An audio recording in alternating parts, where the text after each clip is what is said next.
Con la venia, señor presidente. Señorías, nos encontramos ante una iniciativa parlamentaria sobre el cambio climático, particularmente para impulsar la adaptación de la biodiversidad frente al cambio climático. Escucharlos hablar de cambio climático y de líneas de financiación nos preocupa mucho. A ustedes, el supuesto cambio climático les importa un bledo. Lo que les importa son los tinglados alrededor de eso que llaman cambio climático y a las pruebas nos remitimos. Desde Vox estamos orgullosos de que España, junto a Italia, sea la nación europea con mayor biodiversidad. Nosotros consideramos el problema medioambiental que afecta a la biodiversidad como resultante de la pérdida del equilibrio que se produce cuando el hombre deja de ver la realidad circundante como un hogar, como una patria a la que hay que cuidar. Nosotros reivindicamos las iniciativas locales que cuidan nuestro medio ambiente frente a sus planes globales.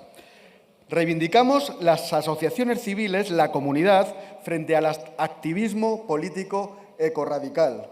Y las instituciones a pequeña escala, fundadas en el sentido común frente a esas campañas a gran escala del globalismo.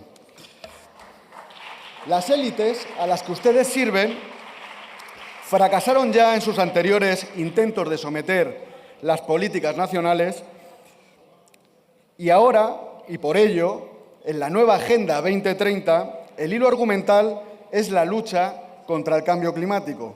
La Directiva del Clima y la Ley de Cambio Climático de este Gobierno, a la que solo se opuso Vox, está impregnada de Agenda 2030 y de los Objetivos de Desarrollo Sostenible, que en realidad para nosotros son objetivos de destrucción social. De entre esos 17 objetivos, los números 2, 7, 9, 11, 12, 14 y 13 se refieren al cambio climático o se justifican sobre ese presupuesto no aprobado de un cambio climático causado por el hombre. Que ha habido y hay cambios climáticos de siempre es una evidencia. Que por ello haya que aplastar nuestra forma de vida y a toda una civilización es otra cuestión que nosotros no vamos a aceptar. La izquierda europea, y la española en particular, necesita constantemente pretextos para justificar su intervención en la economía y en la vida de las familias españolas.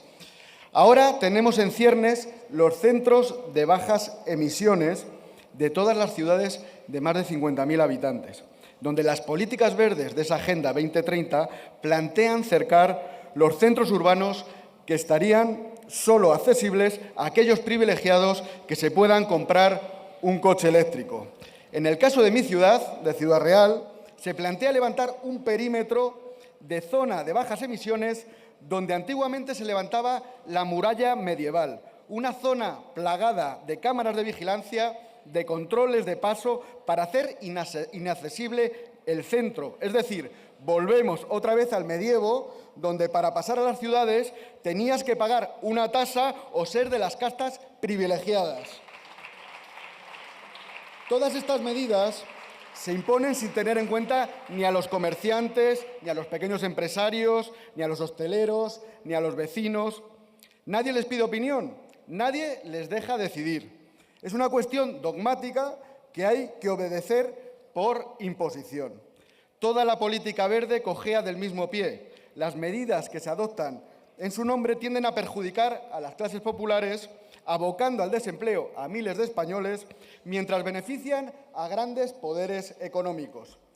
Además, todo esto entraña una corrupción absolutamente evidente. En las últimas noticias sobre la trama del Tito Berni y el mediador, vemos que todo comienza en la Dirección General de Lucha contra el Cambio Climático y Medio Ambiente del Gobierno de Canarias. Por lo tanto, concluimos que su lucha contra el cambio climático es un absoluto fraude y es corrupción. El símbolo de la corrupción climática lo llevaba Tito Berni en su solapa, es la Agenda 2030 y los Objetivos de Destrucción Social. Una agenda a la que solo se opone Vox. Gracias. Muchas gracias.